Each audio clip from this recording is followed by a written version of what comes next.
دوستو شیطانی غصے کی حرمت کے اسباب اور نقصانات کے بعد اب کچھ غصے کے فوائد بھی سمجھ لیجئے گا کہ جو شخص غصے کے درست اور تعمیری استعمال کا طریقہ سیکھ لیتا ہے تو یہی غصے کی انرجی اسے دنیا کا کامیاب ترین انسان بنا دیتی ہے۔ ایسا غصے والا غسیلا شخص مجھے بہت پیارا لگتا ہے۔ تم کو آتا ہے پیار پہ غصہ، مجھ کو غصے پہ پیار آتا ہے۔ بھائی مبارک ہو اسے جسے بہت غصہ آتا ہے، تم تو بہت آسانی سے زندگی کے ہر شعبے میں کامیابی حاصل کر سکتے ہو۔ اب آپ سوچ رہے ہوں گے کہ یہ کیا بات ہوئی بھائی، پہلے غصے کو شیطانی عمل ثابت کیا اور اب غصے پر مبارکیں دے رہے ہو۔ تو میرے دوستو یہی تو غیظ اور غضب میں فرق ہے نا۔ عربی میں غصے کے لیے دو الفاظ استعمال ہوتے ہیں، ایک غیظ اور ایک غضب۔ ایک ہوتا ہے غصہ آنا اور دوسرا ہے غصہ کرنا، ان دونوں میں فرق ہے۔ غیظ اس غصے کو کہتے ہیں جب انسان اندر ہی اندر کوڑتا رہتا ہے، یہ ایک داخلی کیفیت ہے، اور غضب اس غصے کو کہتے ہیں جس کو انسان خارج میں ظاہر کرنے کا ارادہ رکھتا ہو، یہ ایک خارجی کیفیت ہے۔ یاد رکھیے غصہ ایک بہت بڑی انرجی اور توانائی کا نام ہے، ایک بڑی پاورفل فورس ہے۔ اب جو انسان غضب کی صورت میں اس توانائی کو کسی تعمیری اور پروڈکٹیو کام کے لیے خارج میں ظاہر کرنے کا ہنر سیکھ لیتا ہے نا، ایسے شخص کو کامیابی اور ترقی سے دنیا کی کوئی طاقت روک نہیں سکتی۔ اسی لیے میں غصے والوں کو مبارکباد دیا کرتا ہوں۔ وہ ایک بچے نے مجھے کہا کہ میرا دوست جانتا ہے کہ میں بہت بڑا فٹ بالر بننا چاہتا ہوں، لیکن اس نے آج گراؤنڈ میں مجھے کہا کہ تجھ میں تو کوئی ٹیلنٹ ہی نہیں ہے، تو فٹ بالر بن ہی نہیں سکتا۔ مجھے بڑا غصہ آیا۔ میں نے اس بچے سے پوچھا کہ پھر تو نے کیا کیا؟ اس نے کہا کرنا کیا تھا، میں نے سب کے سامنے اس کی خوب پٹائی کی اور خوب مکے اور لاتیں ماری۔ میں نے کہا نادان تو نہیں جانتا، اس کے جملوں نے تیرے اندر غصے کی صورت میں ایک غیر معمولی انرجی پیدا کر دی تھی۔ اگر تو اس انرجی کا صحیح استعمال کرتا تو وہی غصے کی توانائی تجھے کامیاب فٹ بالر بنا دیتی، لیکن افسوس تو نے لاتے اور مکے مار کر اس ساری توانائی کو وہیں ضائع کر دیا۔ اسی لمحے غصے کی صورت میں جو تیرے اندر ایک پاورفل فورس پیدا ہو گئی تھی اسے تو پریزرو کرتا، اور بعد میں ٹریننگ کے دوران وہ سارا غصہ تو فٹ بال پر نکالتا، اور جب بھی سستی پیدا ہوتی اس کے وہی جملے یاد کر کے اپنے اندر غصے کی انرجی پھر پیدا کر کے فٹ بال پر نکالتا۔ جو لاتیں تو نے فٹ بال کو مارنی تھی وہ لاتیں اور مکے اس غصہ دلانے والے کو مار کر تو نے ساری انرجی ضائع کر دی۔ میرے دوستو اس بات کو سمجھنا، جب انسان کو کوئی غصہ دلاتا ہے نا تو اس کی سانس پھولتی ہے، دل کی دھڑکن تیز ہوتی ہے، اسے پسینہ آتا ہے، بلڈ ویسل ڈائلیٹ ہوتی ہیں، خون کی رگیں کھلتی ہیں، دوران خون میں اضافہ ہوتا ہے، چہرہ سرخ ہو جاتا ہے۔ غصہ انسان کے اندر اس قدر موٹیویشنل انرجی پیدا کر دیتا ہے۔ یونیورسٹی آف ایمسٹرڈم کی 2009 کی ایک اسٹڈی کے مطابق غصے کی ایک کیفیت انسان کی کریٹیو ایبیلٹی، انسان کی تخلیقی صلاحیتوں کو بڑھا دیتی ہے۔ آپ نے ہمیشہ غصے کے نقصانات کو ہی سنا ہے، آپ کو غصے سے حاصل کیے جانے والے فوائد کا اندازہ ہی نہیں ہے۔ University of New South Wales کی ایک اسٹڈی کے مطابق جو انسان غصے کی انرجی کے درست استعمال کا طریقہ سیکھ لیتا ہے، ایسے غصے والے شخص کو دھوکہ دینا آسان نہیں ہوتا، وہ کبھی کسی سے دھوکہ نہیں کھاتا۔ بس اینگر کو مینج کرنے کا طریقہ سیکھ لو، یہی غصہ تمہارے اندر ایک موٹیویشنل انرجی کا کردار ادا کر سکتا ہے۔ جس طرح پیاس پیاسے کو پانی تلاش کرنے کے لیے موٹیویشن دیتی ہے، بھوک بھوکے کو کھانا تلاش کرنے کے لیے موٹیویٹ کرتی ہے، عین اسی طرح غصہ انسان کے اندر اس کے گول کو اچیو کرنے کی غیر معمولی موٹیویشن پیدا کر سکتا ہے۔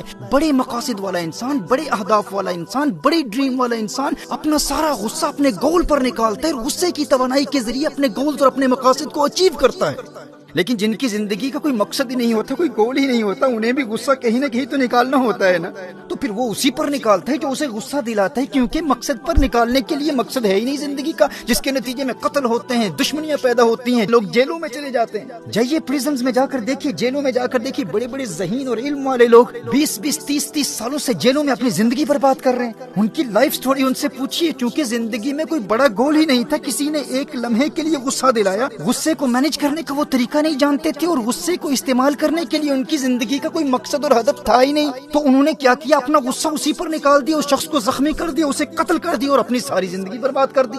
وہ ایک لمحے کی خطا تھی، وہ وقت بھی دیکھا ہے تاریخ کی گھڑیوں نے، لمحوں نے خطا کی تھی، صدیوں نے سزا پائی۔ میرے دوستو لڑائی جھگڑوں میں اپنی زندگیاں برباد کرنے والے اور غصہ دلانے والے پر غصہ نکالنے والے یہ وہی لوگ ہوتے ہیں جنہوں نے ابھی تک اپنی زندگی کا مقصد اور ہدف مقرر ہی نہیں کیا۔ اور جن والدین کی اولاد لڑائی جھگڑوں میں اپنا وقت برباد کر رہی ہے، ان والدین کو بھی چاہیے کہ اولاد کے لیے کوئی مقصد تلاش کریں، انہیں کوئی زندگی کا مقصد دیں۔ کم از کم اپنی اولاد کے لیے آپ اتنا تو کر سکتے ہیں نا۔ آپ کے بچے انرجی سے بھرے ہوئے ہیں اور وہ انرجی انہوں نے کسی چیز پر نکالنی ہے. اگر آپ انہیں زندگی میں مقصد نہیں دیں گے تو وہ کرمنل بنیں گے اور وہ اپنی وہ انرجی کرائم پر اور لڑائی جھگڑوں اور فسادات میں نکالیں گے. اور جس خوش قسمت انسان کو زندگی میں واضح مقصد مل جاتا ہے اور وہ اپنے مقصد کو تلاش کر لیتا ہے، اسے تو اس بات کا خوف لاحق ہوتا ہے کہ کہیں میں غافل نہ ہو جاؤں، کہیں سست نہ ہو جاؤں. وہ تو مواقع کی تلاش میں ہوتا ہے کہ کوئی غصہ دلائے اور میں اس غصہ دلانے والے کا شکریہ ادا کرتے ہوئے اس غصے کو اپنے مقصد پر نکالوں. وہ ہے نا کہ جب بھی آتا ہے آپ پر غصہ شاعری پر اتار دیتے ہیں. جس کا مقصد شاعری ہے تو وہ کہتے ہیں غصہ دلانے والے میں تجھ پر نہیں نکالوں گا، میں تو شاعری پر غصہ اتاروں گا. اسی طرح آپ کی زندگی کا جو بھی مقصد ہے غصہ دلانے والے پر غصہ نہیں نکالے گا، اپنا سارا غصہ اپنے مقصد پر نکالنا ہے، اس انرجی کو پرزرو کرنا ہے اور اس کا درست استعمال کرنا ہے. دیکھیے یہ غصہ اور مقصد سے محبت، یہ وہ دو جذبات ہیں، دو ایموشنز ہیں جو کامیابی کی گاڑی میں منزل تک پہنچنے کے لیے پیٹرول کا کردار ادا کرتی ہیں. یہ فیول کی طرح ہے، پیٹرول کی طرح ہے. اگر گاڑی لیمبورگینی ہو یا فراری ہو، لیکن وہ فراری وہ قیمتی گاڑی ایسے مقام پر ہے جہاں دور دور تک پیٹرول کا نام و نشان بھی نہیں ہے، تو کیا ایسی گاڑی کامیابی کی منزل تک پہنچ جائے گی؟ ہرگز نہیں. آپ یوں سمجھیے کہ آپ خود گاڑی ہیں، آپ کامیابی کے مسافر ہیں، آپ قیمتی گاڑی ہیں، یعنی آپ کے پاس وسائل بھی ہیں، آپ ٹیلنٹڈ بھی ہیں اور منزل کا علم بھی ہے، لیکن منزل تک پہنچنے کا جذبہ ہی نہیں اور کوئی پیٹرول ڈالنے والا، کوئی غصہ دلانے والا ہی نہیں، کوئی آپ کو نکما، فیلئر یا لوزر کہنے والا ہی نہیں. تو اگر کوئی غصہ دلانے والا ہی نہیں، جوش ہی نہیں، جذبہ ہی نہیں، عزم ہی نہیں، ولولہ ہی نہیں، ہمت ہی نہیں، جنون ہی نہیں، تو آپ اس ٹیلنٹ کا کیا کریں گے؟ گاڑی تو قیمتی ہے لیکن وہ وہیں پڑی کی پڑی رہ جائے گی. آپ کے اندر ٹیلنٹ تو بہت ہے لیکن وہ آپ کے اندر ہی پڑا رہے گا اور آپ قبر میں چلے جائیں گے. اگر آپ کے پاس ٹیلنٹ ہے، وسائل ہیں، آپ کسی امیر باپ کے بیٹے ہیں، آپ کے روابط ہیں، کانٹیکٹس ہیں، سفارشیں ہیں، سب کچھ ہے، لیکن غصے اور مقصد کی محبت کا پیٹرول آپ کی قیمتی گاڑی میں نہیں ہے، تو آپ کی وہ قیمتی گاڑی آپ کے گیراج میں ہی پڑی رہ جائے گی. وہ گاڑی کبھی کامیابی کی منزل تک پہنچ نہیں پائے گی. لیکن اگر گاڑی پرانی ہے اور خراب بھی ہے، یعنی انسان غریب ہے، وسائل بھی نہیں اور زیادہ ٹیلنٹ بھی نہیں، لیکن پیٹرول بہت ہے، فیول بہت ہے، کامیابی سے محبت ہے، اپنے مقصد سے محبت ہے، اپنے گول سے شدید محبت ہے، غصہ بھی ہے اور غصہ دلانے والے بھی بہت ہیں، پیٹرول ڈالنے والے بھی بہت ہیں، جو بار بار تانے دے کر ہمارے باطن میں آگ لگاتے ہیں نا، ارے تو نکما ہے، تیرے خاندان میں کوئی کامیاب نہیں ہو، تو اپنا فیملی بیک گراؤنڈ دیکھ، اپنے آپ کو دیکھ، اپنا منہ دیکھ، تو کیسے کامیاب ہو سکتا ہے؟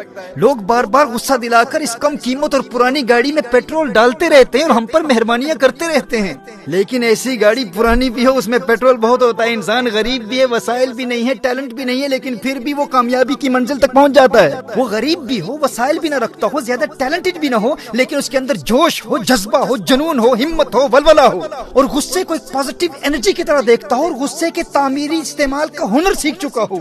ایسی گاڑی پرانی بھی ہو، کم قیمت بھی ہو، خراب بھی ہو، وہ ایک نہ ایک دن کامیابی کی منزل تک پہنچ جاتی ہے، کیونکہ وہ اپنے مقصد سے محبت اور غصے کے پیٹرول سے بھری ہوئی ہوتی ہے. اور دوسری جانب لیٹس فراری ہے لیکن اس کے اندر پیٹرول ہی نہیں ہے، وہ منزل تک پہنچنا تو کجا، وہ تو گیراج سے بھی باہر نہیں نکل پاتی. اپنے معاشرے میں دیکھیں یہ امیروں کی بگڑی ہوئی اولاد آخر کیوں کوئی غیر معمولی کارنامہ سر انجام نہیں دے پاتی؟ اگرچہ ان میں ٹیلنٹڈ لوگ بھی ہوتے ہیں، وسائل بھی ہوتے ہیں، لیکن اپنے باپ کی کامیابی میں ان کا کوئی کردار نہیں ہوتا اور لوگ انہیں دیکھ کر انہیں کامیاب سمجھ رہے ہوتے ہیں، اس لیے انہیں کوئی غصہ دلانے والا بھی نہیں ہوتا. جب لوگ ان کے بنگلوں اور چمکتی گاڑیوں کو دیکھتے ہیں تو وہ انہیں کامیاب سمجھتے ہیں کہ یہ خود کامیاب ہیں، اس لیے انہیں کوئی تانا نہیں دیتا. انہیں کوئی لوزر یا فیلئر کہہ کر ان کے اندر غصے کی انرجی پیدا کرنے والا کوئی ہوتا ہی نہیں، لوگ تو ان کو پہلے سے ہی کامیاب سمجھتے ہیں. تو اسی لیے یہ بہت کم ہوتا ہے کہ کسی امیر کا بیٹا کوئی قابل ذکر کارنامہ سر انجام دے کر اپنے باپ سے بھی آگے نکل جائے. تو ایسے لوگ ان مہنگی گاڑیوں کی طرح ہوتے ہیں جن میں پیٹرول نہیں ہوتا، کیونکہ کوئی پیٹرول ڈالنے والا ہی نہیں ہے نا. لیکن دوسری جانب ایک غریب شخص جو غصے کے پیٹرول کا درست استعمال سیکھ لیتا ہے وہ سب سے آگے نکل جاتا ہے. جس کے پاس پہلے سے کچھ ہوتا ہے وہ کامیاب ہو بھی جائے لیکن اس کی کامیابی بہت محدود ہوتی ہے. غیر معمولی کامیابی وہی حاصل کرتا ہے، ہیرو وہی بنتا ہے جو پہلے زیرو ہوتا ہے. ہیرو وہی بنتا ہے جو پہلے زیرو ہوتا ہے. فلمی ہیرو نہیں، حقیقی زندگی کے ہیرو کی بات کر رہا ہوں. میرے دوست یاد رکھنا، سٹوری وہی بنتا ہے جس کے پاس کچھ نہ ہو اور پھر سب سے آگے نکل جائے.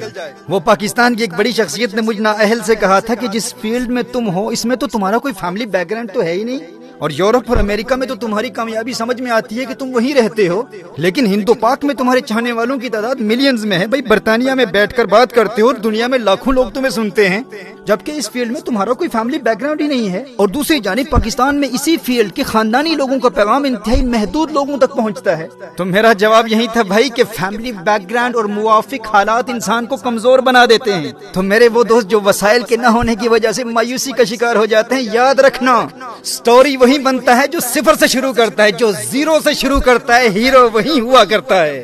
لوگوں کے تانوں سے کبھی ہمت نہیں ہارنا اور نہ ہی ان سے کبھی جھگڑا کرنا۔ میرے دوست، میرے بھائی، عہد کے بعد کبھی بھی کوئی غصہ دلائے، غصے کی انرجی کو اپنے مقصد پر نکالتے رہنا۔ کسی امیر کے تانوں سے تیرے عزم و حوصلے میں ہرگز کمزوری پیدا نہ ہو۔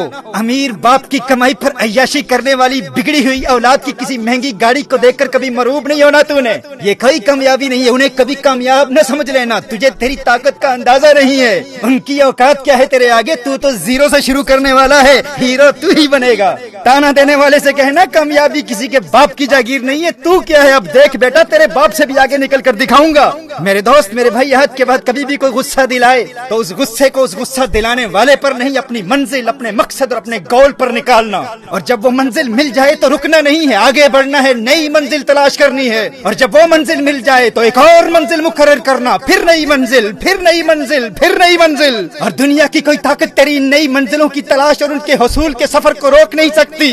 منزل سے آگے بڑھ کر منزل تلاش کر، مل جائے تجھ کو دریا تو سمندر تلاش کر۔ سجدوں سے تیرے کیا ہوا، صدیاں گزر گئی، دنیا تیری بدل دے وہ سجدہ تلاش کر۔